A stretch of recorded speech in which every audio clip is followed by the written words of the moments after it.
tarde, meninos.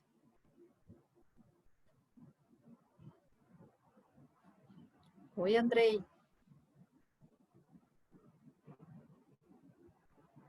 A Ana Clara tá com clone.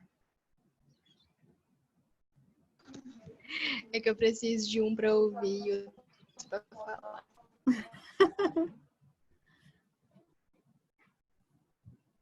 Eu já até pensei também, Ana Clara, em ficar com o celular e com o computador ligado, para eu poder fazer aula em pé, sabe? Ah, mas eu tô achando meio difícil. Aí tô usando só um mesmo, não tentando. Eu falo no celular e escuto no computador. Doideira, né? Organizar tudo isso. Meninos, boa tarde para vocês. Tudo bom?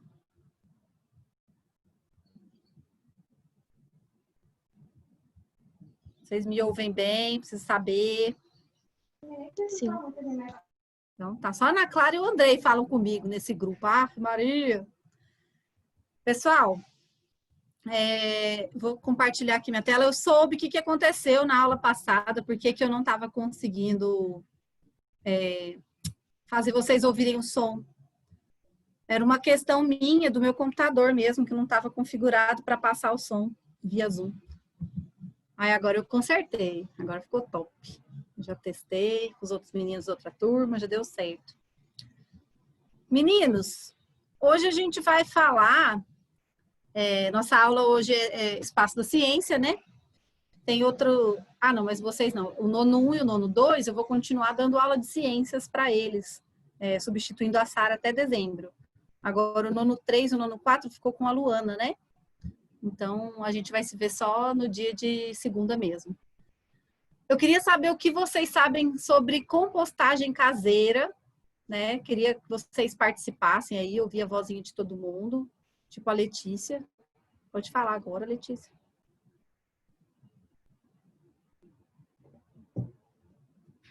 Letícia, você tá aí? Você foi fazer um lanche? Tô aqui, professora. Então tá. O que vocês sabem de compostagem, meninos? Eu preciso saber o que vocês sabem, tá? Porque eu não vou ficar chovendo no molhado. Se vocês já souberem o básico, a gente vai além.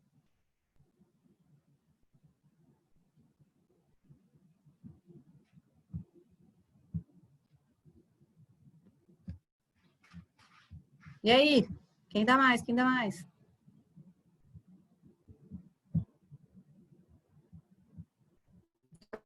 No chat, quando eu Como se compartilho fosse minha uma tela. decomposição dos alimentos. Como se fosse uma decomposição. O Gustavo Pina tá certinho. Não é como se fosse, na verdade é, né? Quando a gente está no sexto ano e a gente estuda cadeia alimentar, e em breve no ensino médio vocês vão voltar a estudar esse assunto, é importante que vocês tenham em mente a aplicação dos conceitos de cadeia alimentar, né? Então, um dos níveis tróficos lá da cadeia alimentar, lembrando que nível trófico, né, é nível de alimentação, um dos níveis tróficos são os decompositores. E aí a gente sempre fica com dúvida, assim, fica sempre lembrando do produtor, consumidor primário, secundário, esquece dos decompositores. E esquece que sem eles, a cadeia alimentar ela não aconteceria. Então, se a gente pensar assim, desde que o mundo é mundo, e existe bicho, existe planta, né, desde que começou a existir os seres vivos aí, todo mundo que passa pelo planeta Terra deixa resíduo. Então, é impossível mesmo, professora, mas eu sou uma defensora da natureza. Você faz xixi e cocô, você deixa resíduo, certo? Você bebe água, você se alimenta, então você vai produzir algum tipo de resíduo. Então, não tem como a gente passar pelo planeta sem deixar a nossa marca. Aí, se a gente for pensar em todos os seres que já passaram por aqui e deixaram seus resíduos, se não existissem os decompositores, imagine o acúmulo de resíduo que não seria no planeta. Todos os seres que já morreram, eles estariam aqui, o corpo deles. Aí tem uma perguntinha que eu gosto de fazer. O mundo ia feder?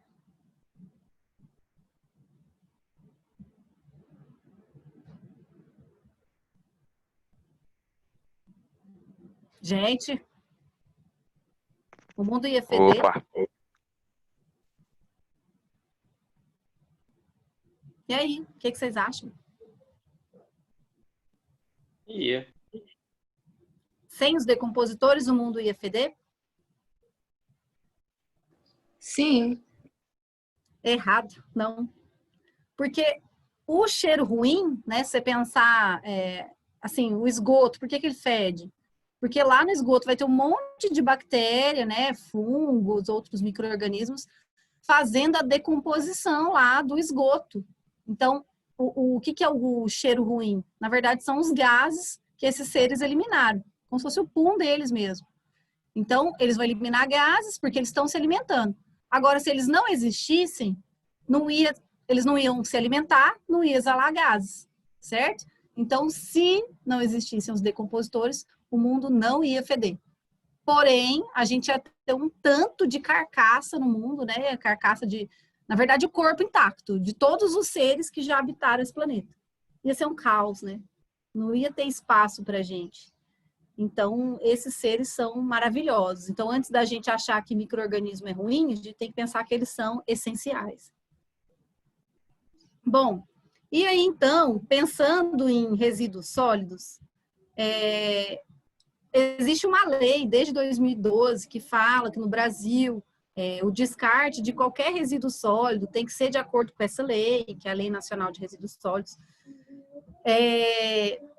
E mesmo tendo essa lei, mesmo o Brasil precisando ter, em toda cidade, ter um descarte correto dos resíduos, não existe, tá? Eu morei numa cidadezinha mesmo um tempão aí, 12 anos, e aí lá falava que tinha aterro sanitário, mas não tinha, tinha enterro sanitário. Porque aterrar, né, você aterrar algo... Beleza, filho. Aterrar alguma coisa é enterrar, né? Só que num aterro sanitário, a gente tem controle do resíduo. Então, o gás que vai ser produzido, ele é canalizado, que é o metano. O chorume, que é aquele líquido, né, que sai do lixo. Sabe quando a gente põe o lixinho na cozinha? E aí você vai tirar a sacola, tá aquele caldinho cheiroso lá no fundo? Aquele é o chorume. Então, num aterro grande, né, vai ter muito chorume. Então, esse chorume, ele vai ser canalizado, né? Ele vai ser tratado. E nessa cidadezinha que eu morei, eles falavam que tinha aterro, mas na verdade eles enterravam o lixo, não tinha controle de gás nem de chorume. Então não era aterro, era enterro.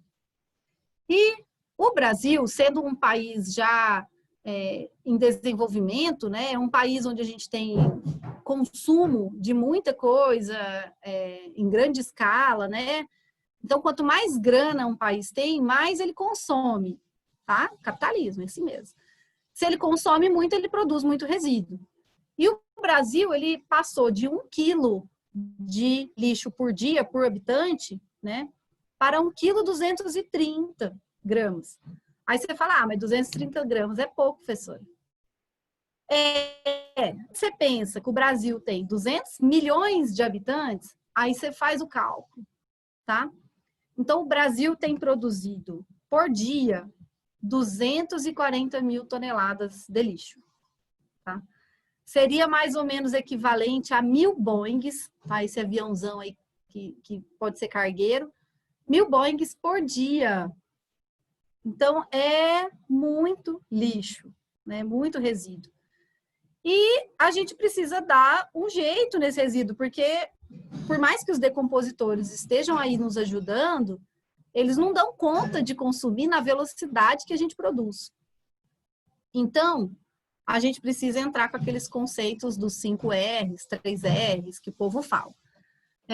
E aí eu quero que vocês também falem para mim, deixa eu voltar um pouquinho, vocês sabem a diferença de reutilizar e reciclar? Alguém sabe?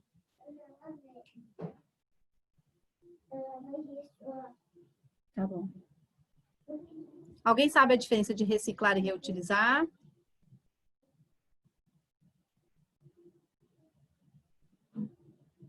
Ana Luísa, você quer falar, Ana Luísa?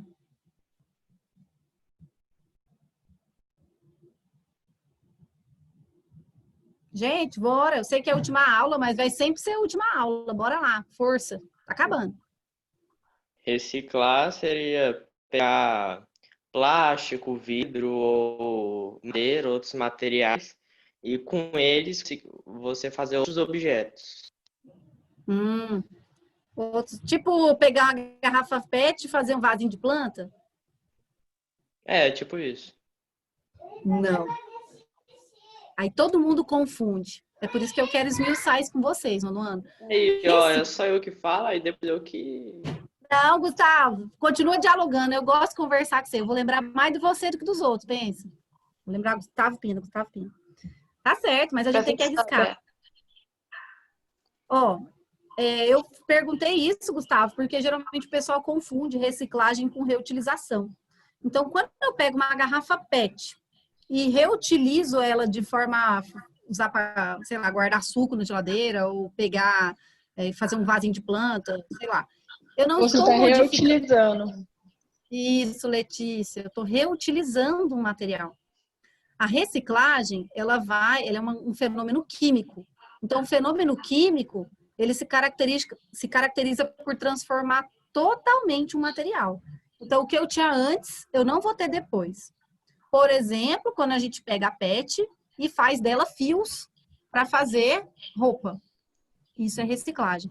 Então, eu olho para essa camiseta do César é desse material. Você não percebe que ele foi um plástico, né? Mas aqui a composição dela, se você for ver, é uma composição que vem lá do PET, certo? Mas vamos lá. Então, reciclagem modifica totalmente a estrutura das coisas. Reutilização, não, tá? E a gente precisa reciclar 1 tonelada de plástico, por exemplo, para a gente economizar 130 quilos de petróleo. Então, quando a gente pensa que todo plástico vem do petróleo, né? E se eu reciclar esse plástico aqui, se ele virar outra coisa, igual o PET virou camiseta, eu deixo de usar 130 quilos de petróleo. O que seria aí para o Brasil? Se a gente aumentasse essa reciclagem, a gente conseguiria economizar dinheiro, né? Porque a gente compra petróleo, já que a gente não consegue produzir. Produz, né? Ali no Rio de Janeiro, né? Mas, assim, muito do nosso petróleo vem importado. Bom, e também se a gente reciclar, por exemplo, 1 tonelada de papel, a gente consegue preservar 40 árvores adultas, tá? Então, eu deixo de desmatar.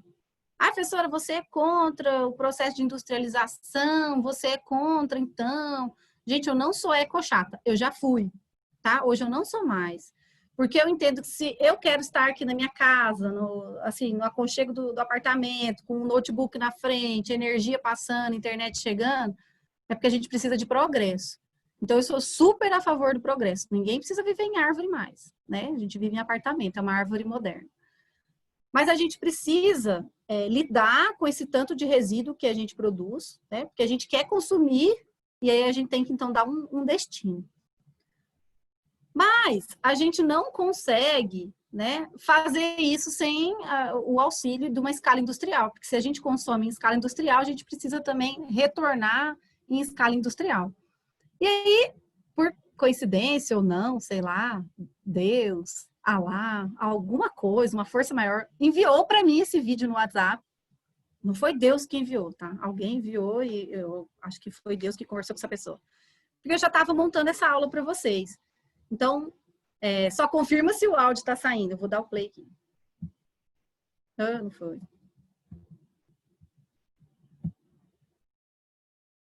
Você já pensou em ter uma casa erguida? Saiu. Beleza, vou continuar.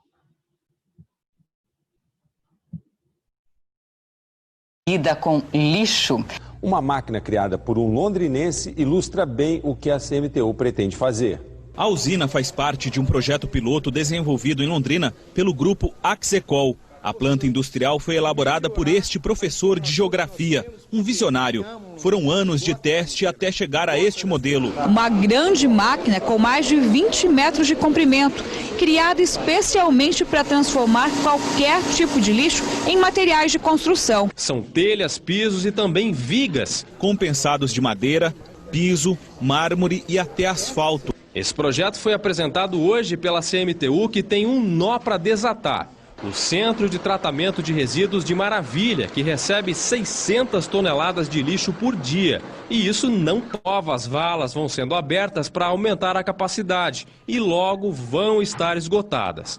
A ideia da companhia é fazer com que em 4 anos Londrina use todo o lixo que produz em máquinas como esta. E sabe qual é o segredo para ter um produto tão resistente assim? E o melhor de tudo, sem o cheiro do lixo? Está aqui, ó. É a sacola especial feita com pneu velho, isopor e plástico não reciclável. Essa sacola, procurei assim, fazer uma maneira dela ser, não agredir em nada o meio ambiente. E, graças a Deus, consegui. O maquinário, avaliado em quase R$2 milhões, transforma lixo em produto útil em menos de 10 minutos. A cada 2 toneladas de resíduos, podem ser feitos 1000 tijolos, por exemplo.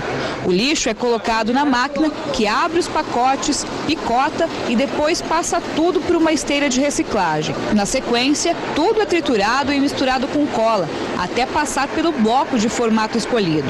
Após 10 horas de secagem ao sol, está pronto. Até o chorume é reaproveitado. Na nossa tecnologia não existe chorume porque o lixo que sai da casa de manhã, 1 hora depois ele chegando na nossa usina, 1 hora depois ele já é tijolo, ou é telha, ou é placa, o que se fizer. O processo é muito rápido e não dá tempo daquele líquido que vem no material orgânico se transformar no chorume. Ele é aproveitado e absorvido no processo. O resultado de todo esse processo que você acabou de ver é esse aqui. Nessa etapa sai uma massa úmida no formato de tijolo. Quando tiver seco, fica desse jeito aqui, ó. Olhando de perto, parece um tijolo comum. Mas segundo o pessoal que está desenvolvendo essa técnica, ele é mais resistente. O inventor é este professor de geografia aposentado. Ele dedicou anos de pesquisa em busca de uma forma de criar alternativas para não prejudicar o meio ambiente. Eu vi os aterros e a erosão, no caso a chuva, provocava as erosões.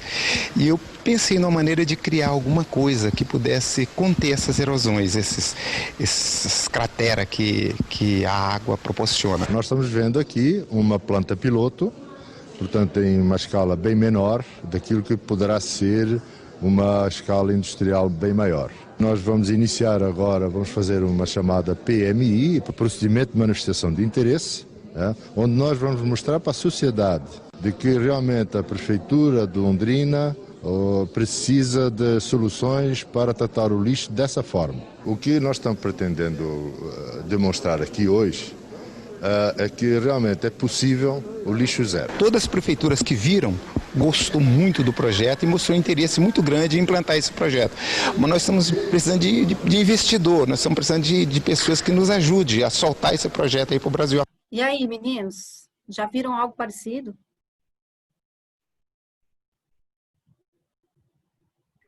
Não. Pois é.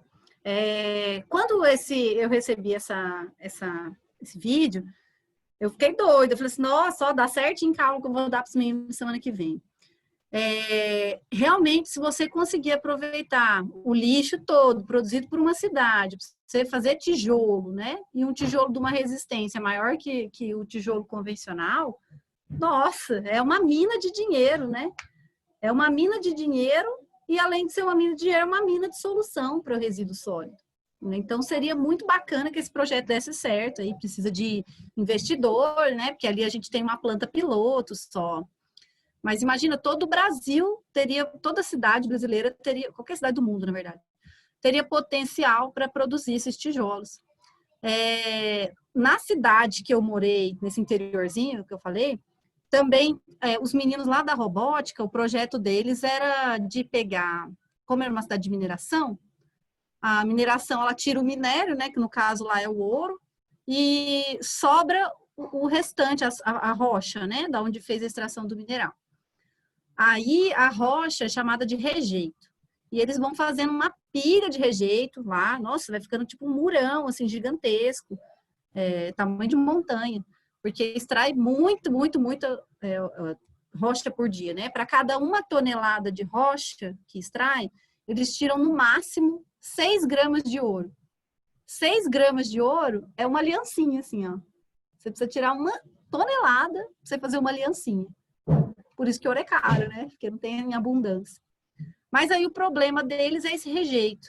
E aí os meninos da robótica, eles fizeram até um projeto parecido com esse do professor. Eles pegaram o rejeito e tentaram fazer um tijolo com o rejeito. Então, seria bem bacana mesmo se desse certo. Agora, assim, eu discordo um pouco que não vai ter nenhum problema ambiental, porque, como eu falei para vocês, não tem formas de você não produzir resíduo. Então, até esse tijolo, né, se a gente for pensar que um dia ele também vai ser descartado, ele vai poder se tornar um problema, já que ele não é tão resistente, né, e tem aí essa cola que cola tudo, às vezes vai ser um problema ambiental depois. Mas eu acho que a engenharia de materiais está aí para isso, né, para desenvolver novos produtos e achar também uma possível solução. Meninos, então agora nós vamos um pouquinho para frente. Alguém separou as coisas para fazer junto comigo a prática?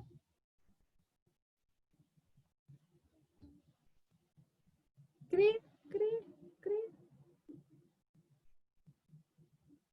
Ninguém? Pô, nas outras turmas a galera separa. Tô achando o nodo 3, nodo 4 muito devagar para fazer prática, hein? Quando voltar, não vou levar vocês no laboratório.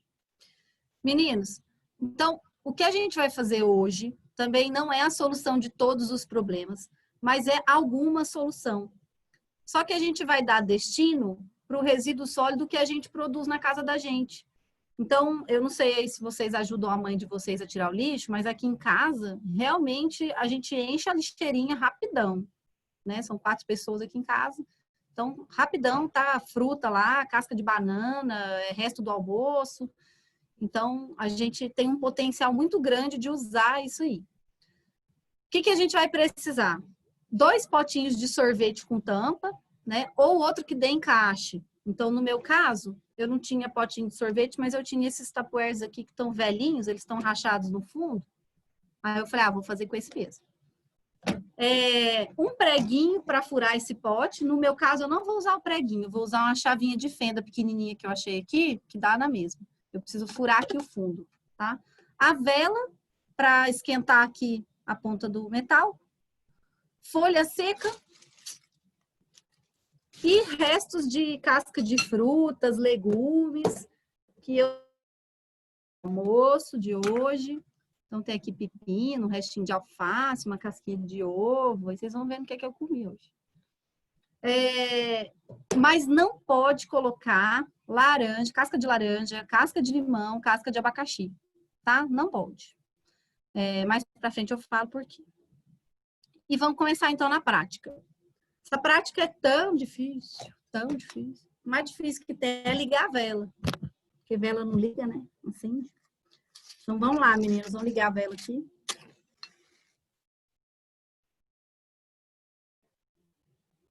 Ligou, vai esquentar a pontinha aqui. Vou pegar aqui um tupperware, que eu escolhi.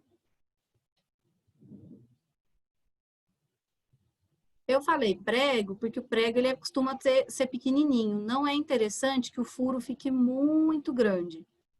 Porque esse furinho, ele serve para escorrer chorume. Se você faz um furo muito grande, aí começa às vezes cair os dejetos mesmo.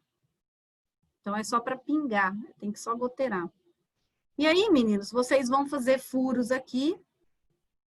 É importante que esse furo, ele não seja aqui muito no redor, tá vendo? Ele tem que ser mais centralizado.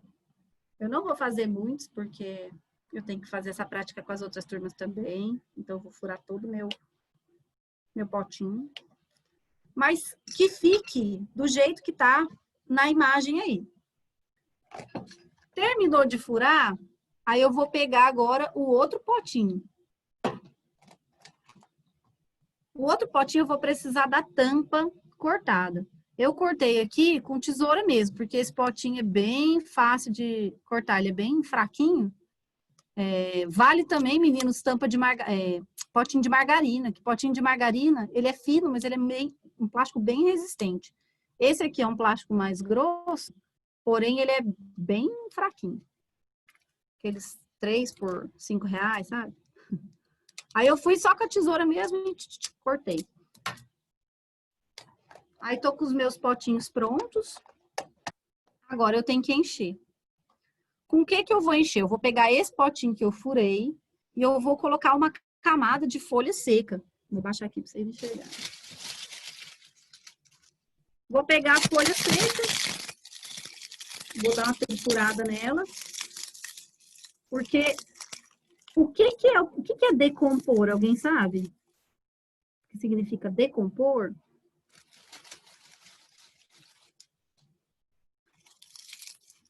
Não é possível que vocês não sabem fazer decomposição em matemática.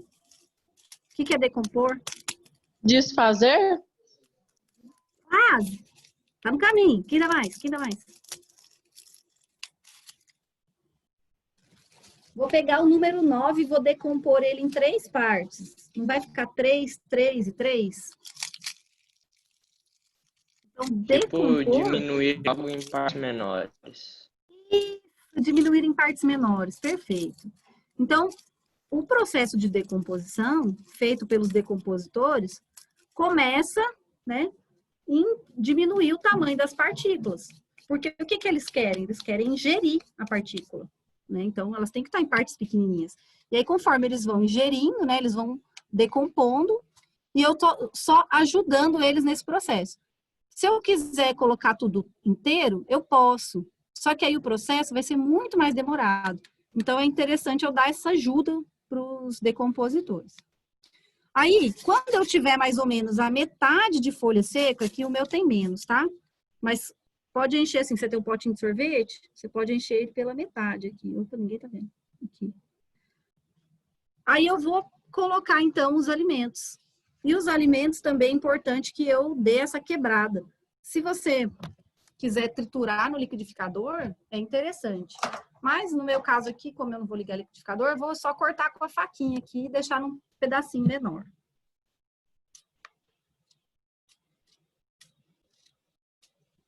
Se alguém quiser ir cantando uma música enquanto eu faço meu serviço aqui de cozinheira. Não tem cantor na turma? Vou cantar a música, então, da minha cidade. O Rio de Piracicaba, Major de Araguá para fora. Meninos, alface. Tem que ter cuidado para não cortar o dedo. É, filha, que é cozinheiro, corta não. Que é mãe já. Mãe não corta o dedo, não. Meninos, casquinha de ovo também vale, tá? O ovo é super bacana, é cheio de cálcio aí, ó, elemento químico importante para a constituição das plantinhas. Gente, minha filha, eu tô aqui tem muitas horas, ela já tá assim, impaciente. O que você quer, minha filha? Já vou acabar a aula com esses moços aqui, aí eu vou com você, tá bom? Eles não conversam comigo, Annalisa, eu tô aqui sozinha conversando. Bom, meninos, então o importante aqui é encher o potinho.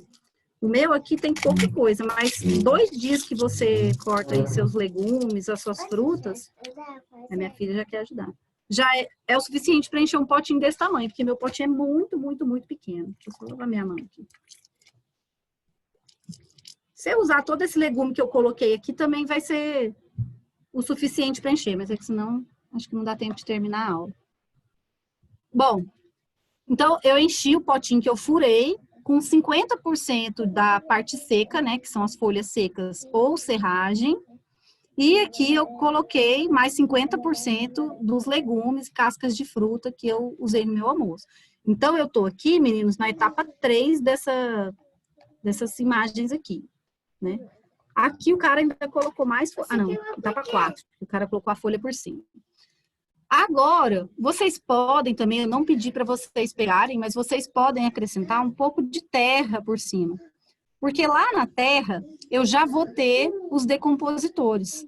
Então, se eu colocar a terra aqui, é como se eu pegar... Sabe quando você vai fazer pão? E você pega... A avó vai fazer pão, ela pega a isca. O que é a isca? A isca é um monte de bactéria e fungo que está ali contido num pedaço do pão.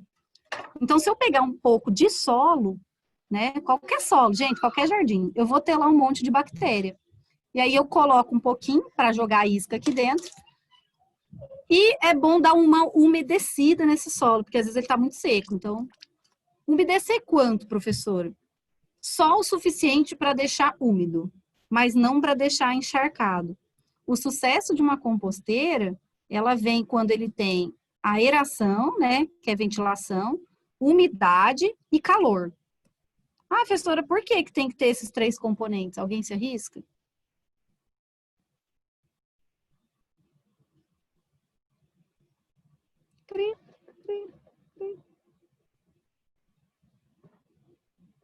Meninos, por que eu tenho que ter umidade, calor e aeração?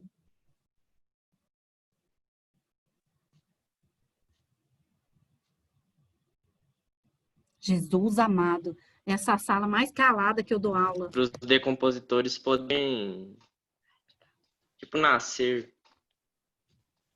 Isso, para eles poderem reproduzir, né? Nascer.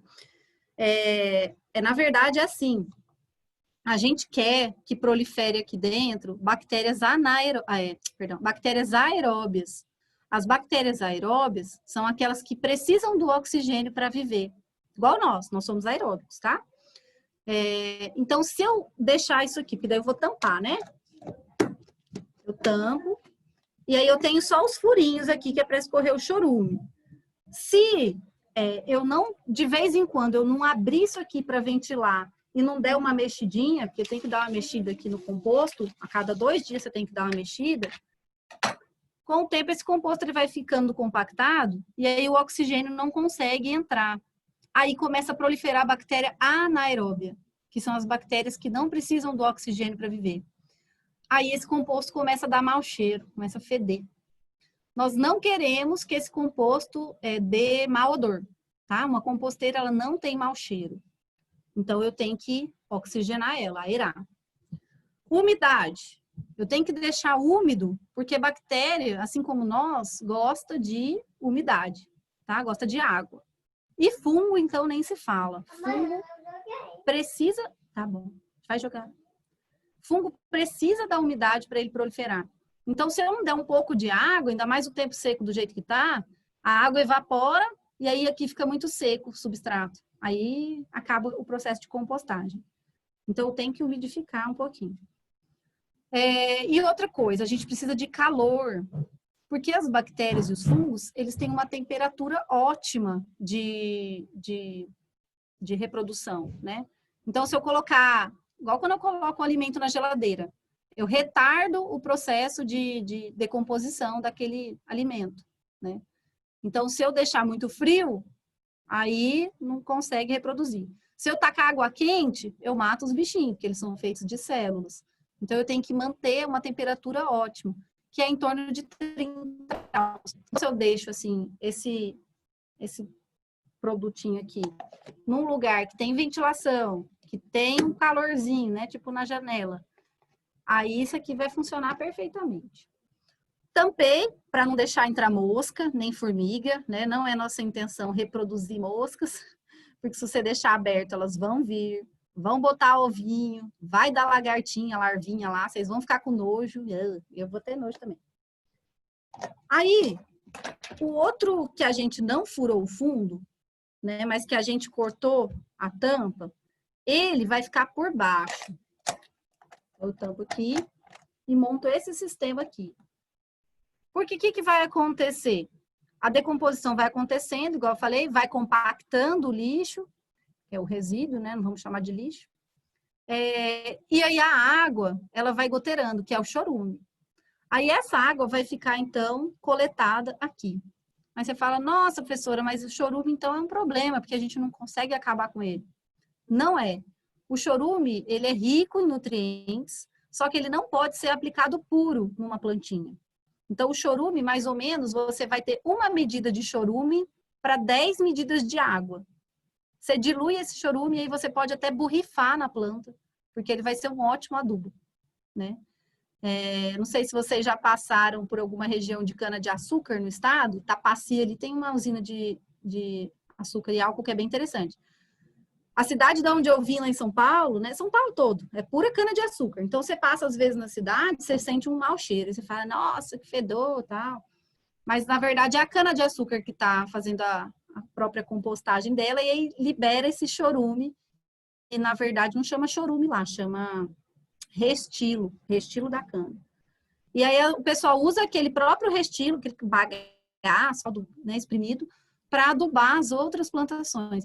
Então, é um ciclo infinito, né? Nenhum resíduo precisa ser descartado, ele deve ser reutilizado. Essa é a mensagem dessa aula.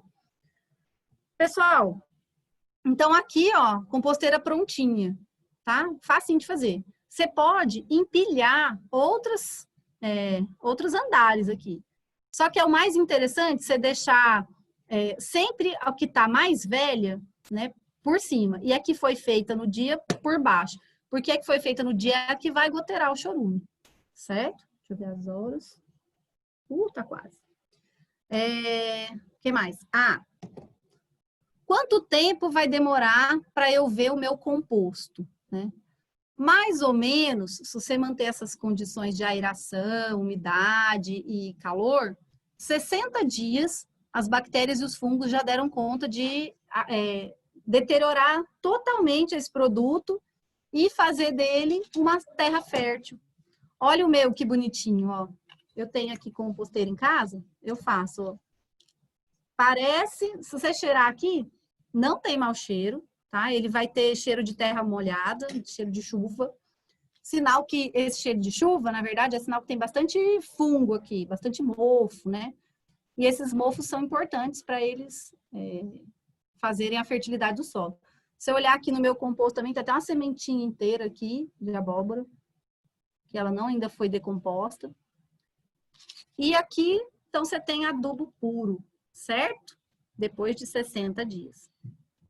Aí, para a gente ir fechando nossa aula, rumo ao final, alguns porquês, né? Alguém sabe dizer por que não pode colocar casca de laranja, limão, abacaxi? Porque é ácido? Perfeito! E o que o ácido vai fazer com uma célula?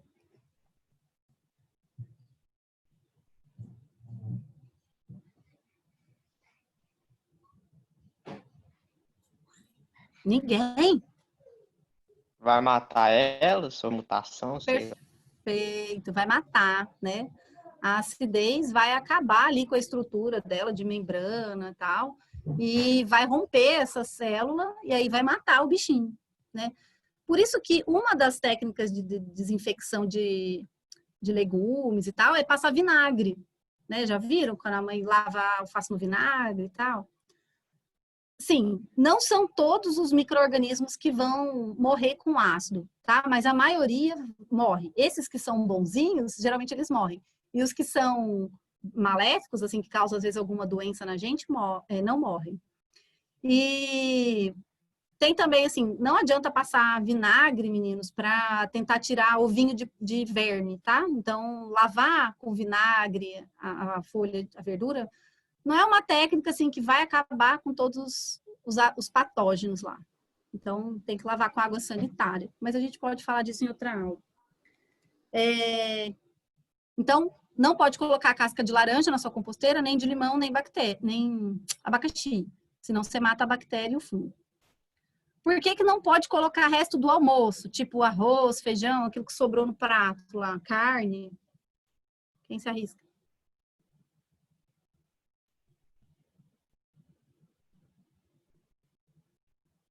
Eu vou me arriscar, então, já que ninguém fala. Não vai ter mais os nutrientes necessários? Até vai, viu? Só que sabe o que você vai atrair, além de bactéria? Muita mosca. Mosca e formiga. Então, para apartamento, para casa, não é interessante. Agora, assim, uma roça, que você vai fazer a compostagem em grande escala, né? Não sei se vocês já viram alguma compostagem desse tipo. Aí você pode colocar tudo. Né? Porque aí vai ter espaço para ter mosca também. Agora, dentro de casa, vai atrair muita mosca. Então, melhor não. E um último porquê aqui. Por que temos que borrifar água? Isso eu já falei.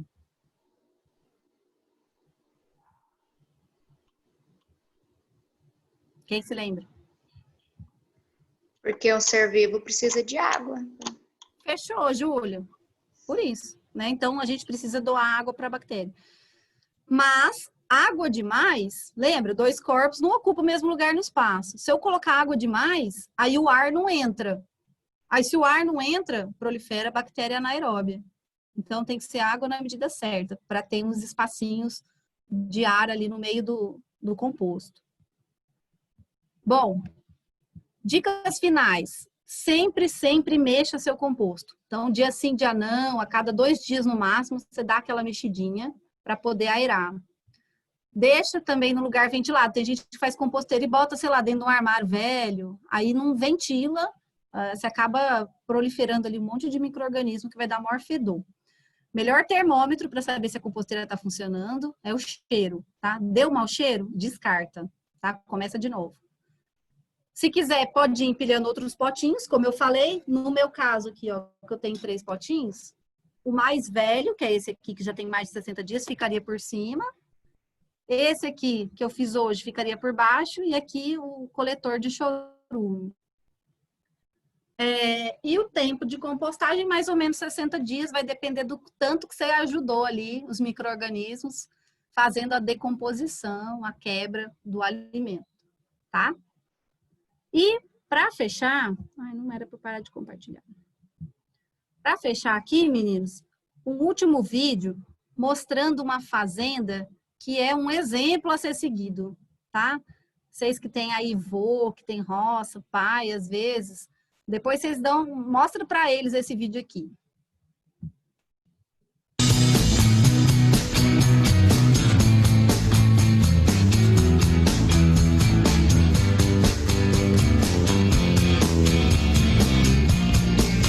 Inovar para... Sem querer, peraí.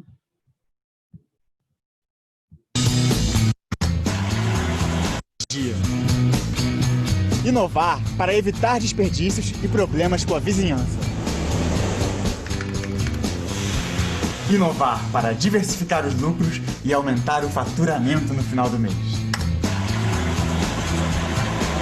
E de quebra, preservar o meio ambiente e a qualidade do ar. Hoje você vai ver que inovando na natureza nada se perde, tudo se transforma. Até as coisas que você nem imagina, como caquinha de suíno, por exemplo.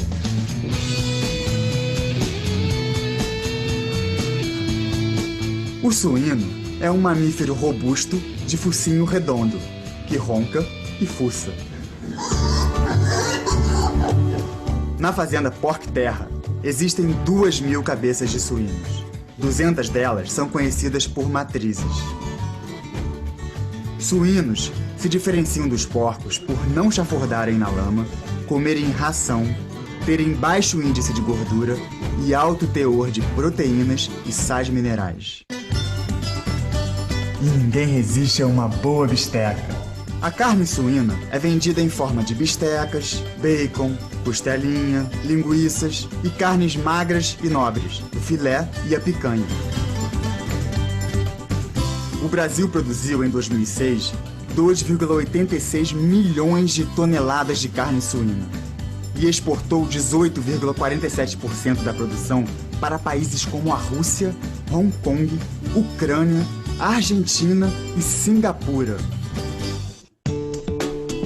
Criar suínos é um ótimo negócio, mas para João Paulo, dono da fazenda Pork Terra, essa história só passou a dar lucro mesmo quando ele inovou na maneira de produzir. João, há quanto tempo você cria suínos? Há 25 anos. 25 anos? Agora, antes você tinha um problema aqui, né? Sem dúvida, eu tinha um problema. Eu lançava na natureza 15 mil litros de dejeto, de fezes de suíno. 15 mil litros por mês? Não, por dia. Por dia? Por dia.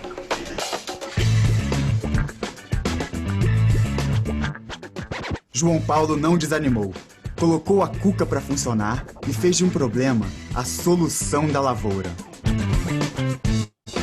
Foi aí que eu tomei uma providência, que eu fui até uma feira em Ribeirão Preto, cheguei lá, tinha uma demonstração do mini biodigestor, foi aonde que eu encarei a realidade e assumi. Até, aliás, eu estava com a minha esposa, ela relatou para mim, mas você vai ser o primeiro, vai ser o cobaia, eu prefiro ser do que causar isso na natureza.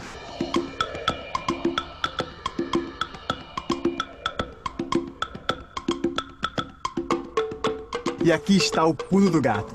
Agora, os dejetos dos 2.000 animais e do frigorífico, que antes iam parar no rio, são processados aqui nessa máquina. Explica pra gente esse processo, João. Então, através dessa tubulação, ele entra dentro desse mini biodigestor, aí ocorre uma fermentação anaeróbica, que a parte sólida transforma em biogás e a parte líquida transforma em biofertilizante.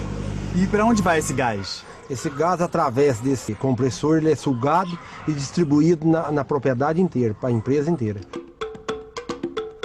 Esse gás eu uso na fritura de torresmo, na mini fábrica que eu tenho, no abatedouro para abater o suíno e na fábrica de biocombustível. E no aquecimento dos leitões também. E quanto você economiza de gás? Em torno de 3 a 4 botijões por dia, que vai dar por mês em torno de 100 a 110 botijões de gás.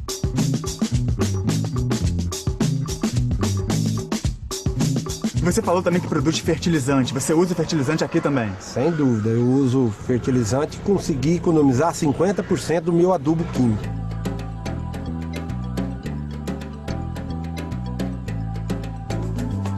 O biofertilizante produzido na Porcterra é aplicado na lavoura de café e milho.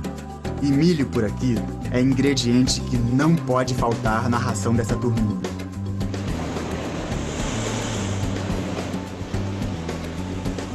De grão em grão, Leitãozinho vira um senhor leitão e vai parar no abatedouro.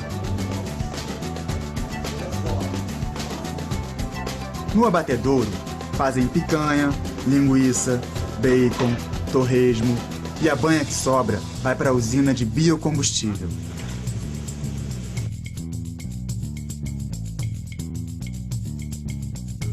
Agora, João, de onde veio a ideia de produzir o biodiesel? Bom, em primeiro lugar veio da necessidade que a gente tem, principalmente do pequeno produtor familiar. Com o encontro com um químico aposentado, amigo meu na cidade, eu comentei com ele que eu tinha um excedente de gordura, que eu não tinha o que fazer com essa gordura, lançava na natureza como o dejeto. Ele comentou comigo, vamos fazer um biocombustível, biodiesel? Eu falei, vamos.